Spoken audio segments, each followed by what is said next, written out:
The Sports Shorts Daily presented by LeBear's Casino. The rumors of our demise have been greatly exaggerated. We took a little vacay. Tommy had a little knee procedure, and we're back, though. Sports Shorts Daily is back. We're presented by LeBear's Casino, and we've got a lot of catching up to do over the last week and a half. Today on Sports Shorts Daily, we'll obviously talk a little bit about the Deshaun Watson situation just developed in the last about hour or so. Deshaun Watson accepts an 11-game suspension. He's going to get a $5 million fine. In addition, he'll lose 11 game checks. So we'll be talking about that. And, oh, by the way, Tommy's going to tell you who he opens up against his first game back. LSU, big news this week was Miles Brennan says, I don't want to be the third string quarterback. He's gonna hang it up. I've got some thoughts on that. And also Tommy's got an interesting NIL development with that whole Miles Brennan situation.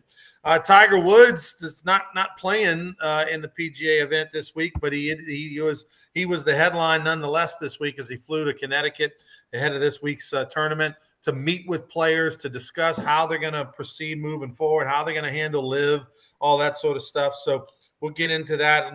Right now, we haven't had a lot leak out of that meeting, but we can give you some thoughts as well. We'll get into a lot of Saints tomorrow as they have a preseason game tomorrow night up in Green Bay, and we'll be back on the air tomorrow at 10 a.m. with more Sports Shorts Daily. But we'll talk a little Saints and Green Bay Packers. Saints are a dog. We'll also tell you what we're hearing out of camp and whatnot. Could be a matchup of a playoff game between these two teams. Both teams expected to be in the playoff. And TK will be with us as well. All right, TK, first off, folks want to know where you been, man. What's been happening? Why did we take 13 days off? Yeah, Chance 13 days off. It's no secret. And look, Chance and many people that watch this show have reached out to me through social media or whatever. But I had my right knee replaced on Monday, August the 8th. Knee replacement surgery, had bad arthritis, just getting old, getting fat, that kind of stuff. And we tried to do a show last week, but I set the computer up and all of a sudden the medicine kicked in and it wouldn't have been good. So that's why today I'm not at Court Street Cafe in Port Allen, which we'll tell you about them in a minute, but I'm at the Talking Sports with TK and MeatandPotatoesUSA.com studios at my office at home. And we'll be here for another week or so. But yeah, I had the knee replacement surgery. I'm full speed ahead on the therapy. Like everybody told me, that first week, pretty rough. It's no fun. I kind of turned a little bit of a corner to, almost walking without the walker now. And I'm doing the physical therapy and doing all the exercises they gave me. So we're heading on, trying to get on the other side of it. But again, I appreciate all the people who reached out, who watch Sports Shorts Daily and listen to Sports Shorts Radio and whatnot, that kind of sensed it was up. And I said something about it on the radio last week when I was a phone guest with Hunter and Derry. But so that's what it is. It ain't nothing major. We're just trying to get on the other side of a bad knee, and actually going to have the other knee done in December. So it'll be another. Yeah, that was my question. You decided to go with one knee at a time. For those that remember the show, One Day at a Time. But you went one knee at a time. Do you wish you'd have gone both knees, or was that not an option? No, well, it was an option. It got discussed. My surgeon advised against it. And now that I'm, 10 days to 11 days after surgery, there's no way I would want to do both at one time. Now, I have a friend of mine, a former Nichols baseball player, a little younger than I. He did both a year ago, November, and he says, oh, man, it's the way to go because you only got rehab one time. Let me tell you something, Ronnie. I don't want to pat on the back, but there were some tough days for me last week, okay? Right. And then with all the pain meds, I'm sleeping 2 hours, I'm awake for 4. I don't even know what day it is, seriously. Every time and then I look at the phone, okay, it's today, Thursday. But no, to answer your question, no way would I want to do both at the same time. December 5th, the left knee scheduled, and hopefully in March I'm back out at Greystone playing golf and everywhere else I can and walking for exercise like you and I did for many, many years. By the way, thanks to Chance and Steven and everybody tuning in. Please like and share this video. So I just got back late last night, early this morning from a vacation, went over to Miami, went and saw Louis Garcia and some other friends of mine.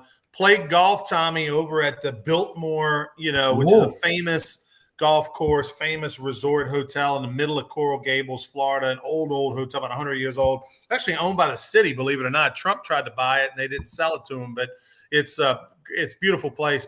And you're right, Chance, a show on meds would have been interesting, but we might not have had a second show if we'd have done it on meds. The thing I'll say this, I hadn't played golf, Tommy. Honestly, I can't even remember the last time I played a round of golf.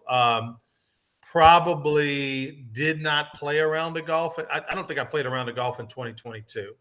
And here we are in August, and it's just been crazy busy. And after COVID kind of went away and the world got back to normal, my schedule got back to crazy. So it's been really close to 8, 9, 10 months since I really played any kind of meaningful golf. Shot an 88, Tommy. That's good. That's a good number. Anything under 90 is good for me.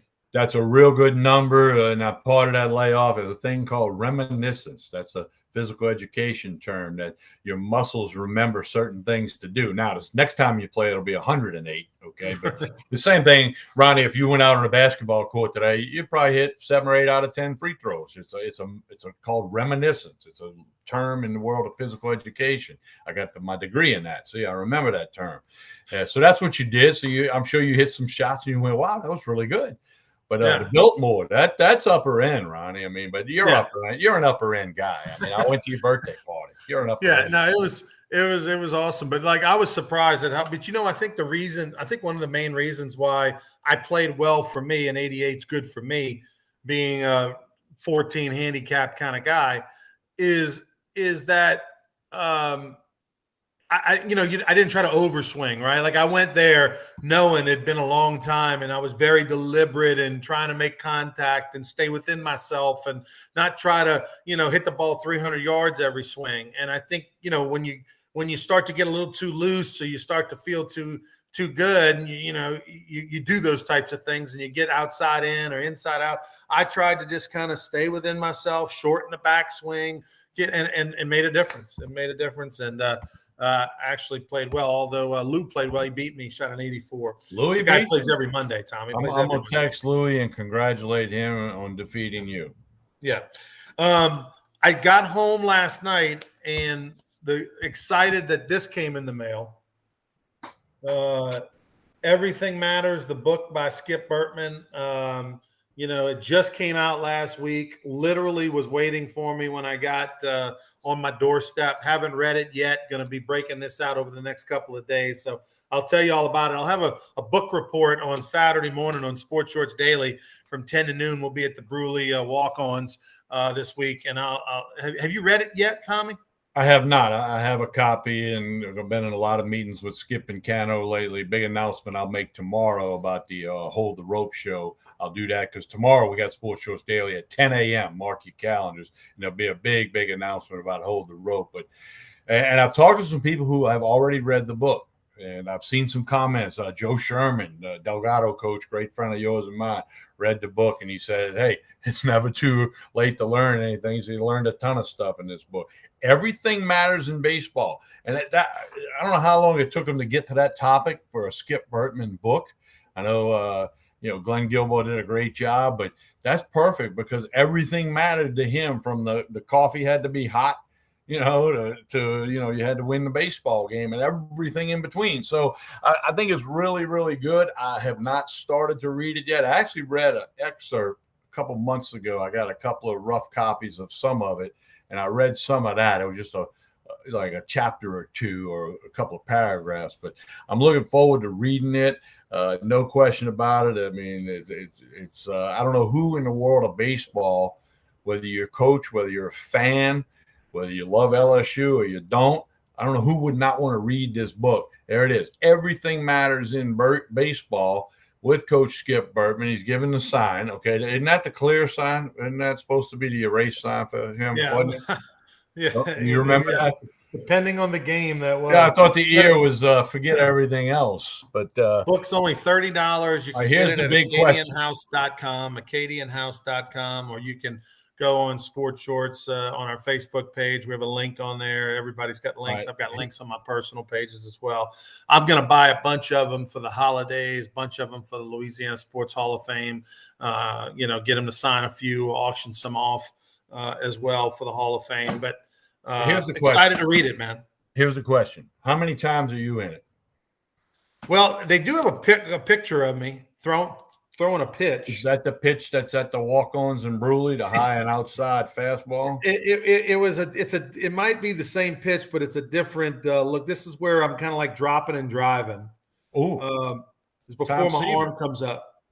But I'm guessing there was a runner on first, Tommy, because I'm actually looking down. Like I'm kind of like looking down at the dirt before I pick up the glove. Probably someone should have taught me not to do that. So there it is right there. You see the eyes? The eyes are looking down. That is the same picture, I think. But in that picture, it looks like you're going to first. But that's why I'm thinking there's maybe like there was a runner at first and I'm trying to go with the deception move, But anyway, that might clear up a lot of things as to why I had to struggle to throw. But you wouldn't have been dropping and driving if you were going to first. But my first thing when I saw that picture was, oh, he's going to first. And that's why you see, because most guys look down, then go to first. When you look at first, they throw home. I mean, that's a kid era. But anyway, we're going to talk plenty about that book. And don't forget, hey, this is what you can do right now. You can go follow Hold the Rope Show on Facebook and YouTube. Go do that right now and get ready for next week. All right, so let's talk about first off the big national story is the Deshaun Watson situation. Originally he was going to serve a 6-game suspension. The NFL wanted a year. They settled before the ruling came out from the former Attorney General in New Jersey. They settled on 11 games with a $5 million fine, 11 game checks, by the way. So it's going to be multi-millions of dollars that this is going to cost them. But at the end of the day, this is well worth it for Deshaun Watson to sit out. You're talking about now a 17-game season. So he's going to have 6 games to be the starter when he comes back. And then it'll all be out by the wayside. He's settled out of court. It's good to go. So this number, this 11 games, $5 million, is that about what you thought? Well, I was thinking it was going to be the whole year. And then you kind of pointed out, it might be somewhere in between that. I think you and some other people guessed 10, 11, or 12. And I guess the first question is that fair? Well, I don't know what fair is. I don't think anybody knows what fair is. This is unprecedented, okay? Now if the next guy gets sued by 24 people, we got the recipe. But, it's significant. It's can't use the team facilities. He comes back. How about this? This just couldn't have happened. He comes back. His first game back when he's eligible to be the quarterbacks against the Houston Texans, the team he chose not to play for last year. He was suspended last year. He chose not to play.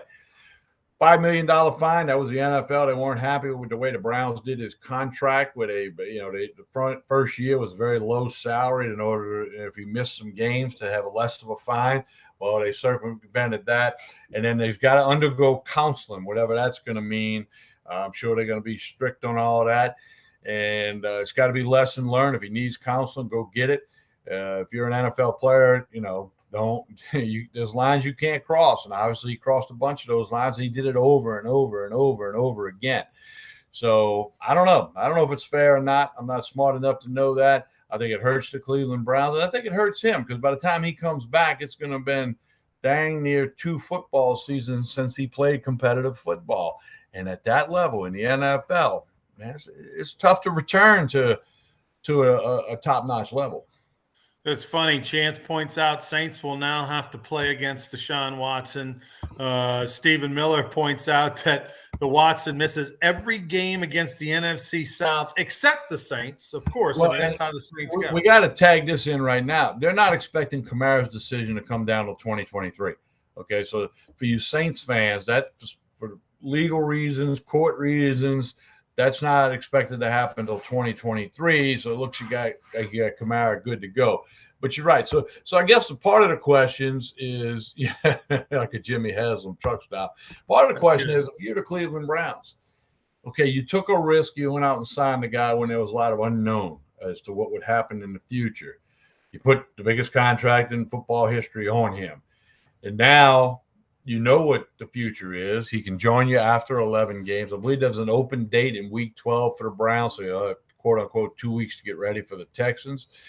And then we'll see how can he perform on the field. He looked awful in the preseason game he played in last week, but you got to understand that. I mean, that had to be a different type of situation. But I don't know. It'd be interesting to see. And where are the Browns when they get through 11 games? I mean, if they're 2-9, and nobody's going to care if Watson's playing. If they're the good news is, Tommy, is that the Browns weren't expected to be relevant this year anyway.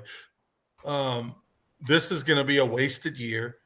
Deshaun Watson's still going to make some money this season, and the Browns are taking on the chin. He'll be a villain for 6 games, and then after that, that's it. Next year, going into the training camp, he'll have gotten 6 games under his belt. He'll get the booze. We'll get it out of the way. We'll talk all about him this year when the team's not going to be relevant anyway.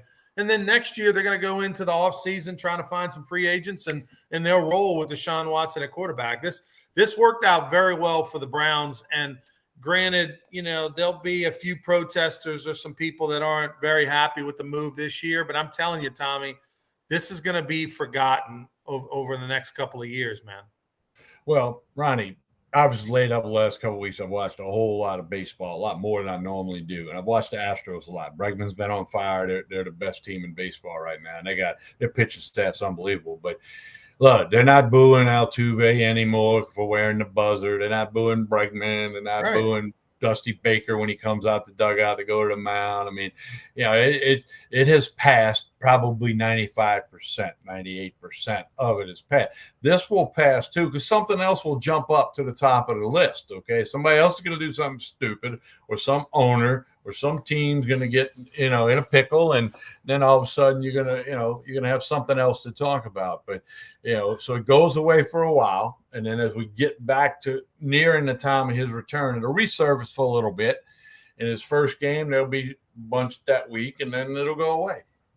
Tommy, O.J. Simpson is walking on this planet and has a normal life. That's all you need to know. Like, if O.J. Simpson, who we murdered 2 people and went to jail another time, and all the things he's done to put his foot in his mouth and all the books and the movies, O.J. Simpson's playing golf and living his best life. I mean, like that people will move on from the Deshaun Watson case in a year's time. No question about it. He'll be the comeback player of the year or something like that. People love a winner. They love a humble winner. He sort of apologized that, hey, I apologize. He doesn't say what for, but I apologize to I've learned a lot. I've apologized. And it's sad and disgusting, but I'm telling you, year and a half, no one's going to care anymore. Well, there have been many things in the sports world and in the political world that have come and gone. I mean, look what President Bill Clinton did with an intern. Okay. Right. If we can get past that, and again, it's just got to be lesson learned, and, for everybody, not just Deshaun Watson and NFL players. There's got to be a lesson learned for everybody that you better be smart with the things you do and don't do. We'll talk Saints and LSU camp a lot tomorrow at 10 a.m. Saints play tomorrow night in Green Bay.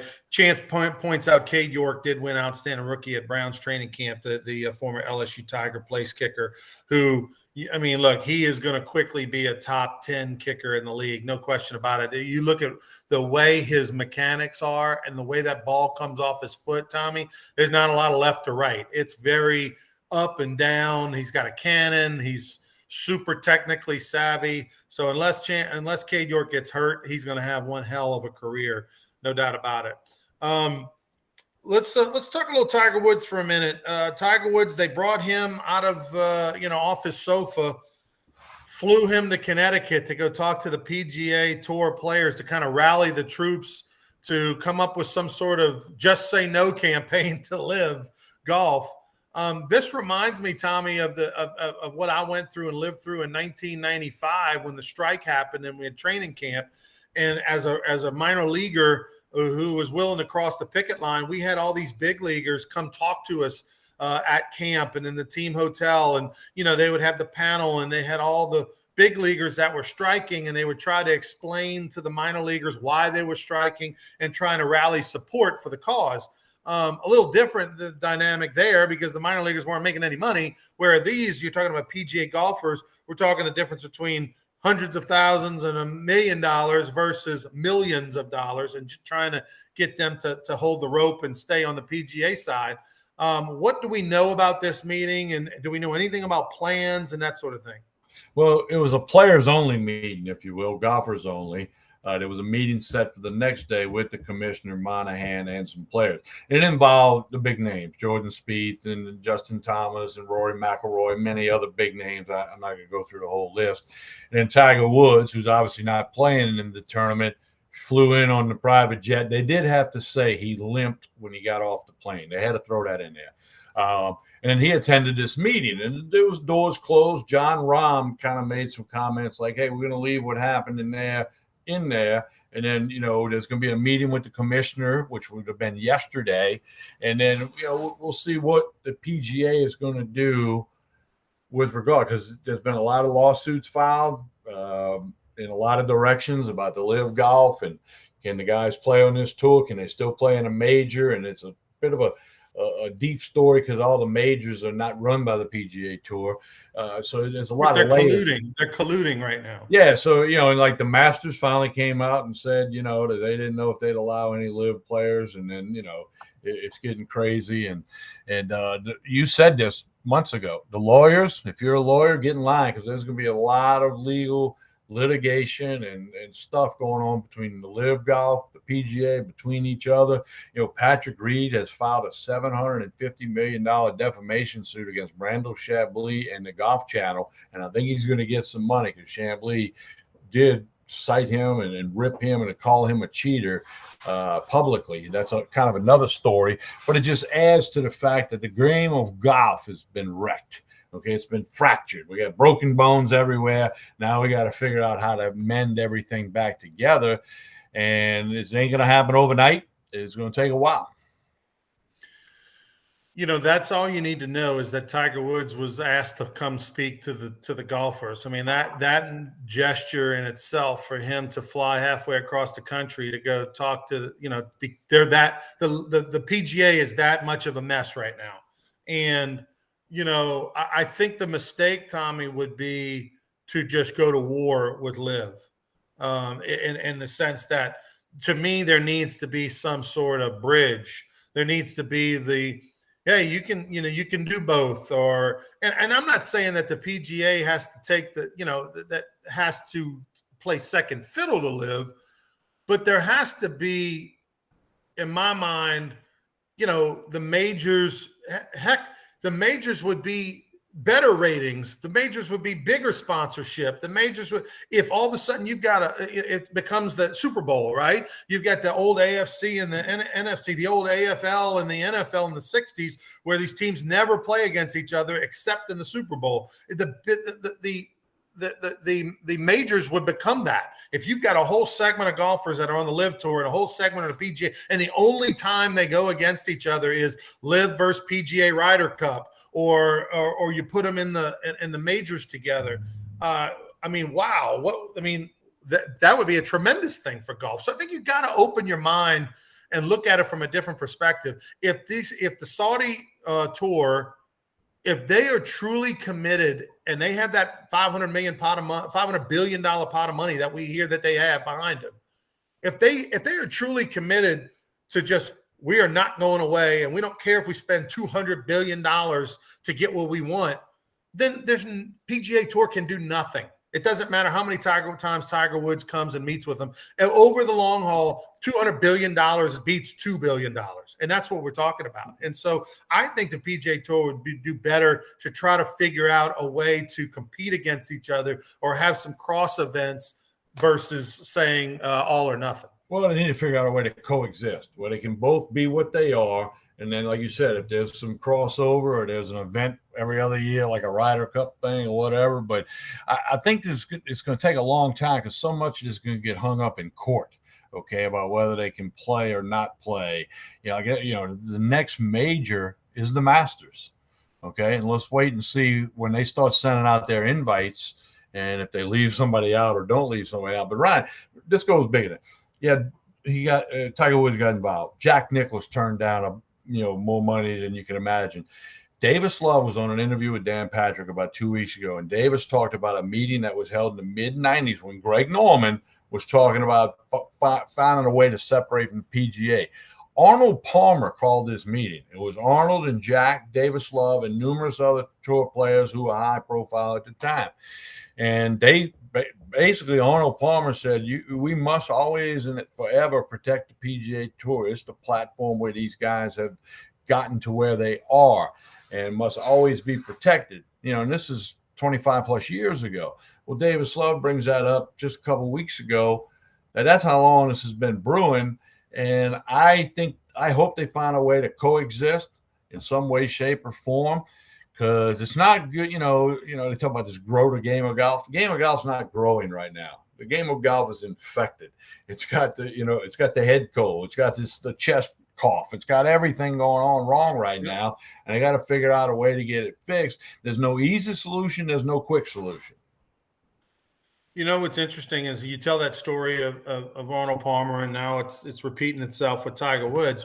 It's easy for those guys to say, one, they're at the end of their career. They've got hundreds of millions of dollars. It's easy to say well, that's what you should do because the PGA Tour was so good to them and helped make them who they are. You can't say that to some 25-year-old who's on the come up and he's going, wait a minute. I've been on the TGA Tour a minute, and I got this opportunity to go make 5 times the amount of money on the Live Tour. And, oh, by the way, play less tournaments. I hear you, Arnold, and it's nice to meet you. Can I get a selfie with you? But or Tiger, but your day has come and gone. We got new options. You didn't have those options back then. And yeah, Arnold, you were loyal to the PGA because all your sponsorships, and it was at the end of your career. To me, Tiger Woods and those guys, that what they say falls hollow to a player who's currently on the come up.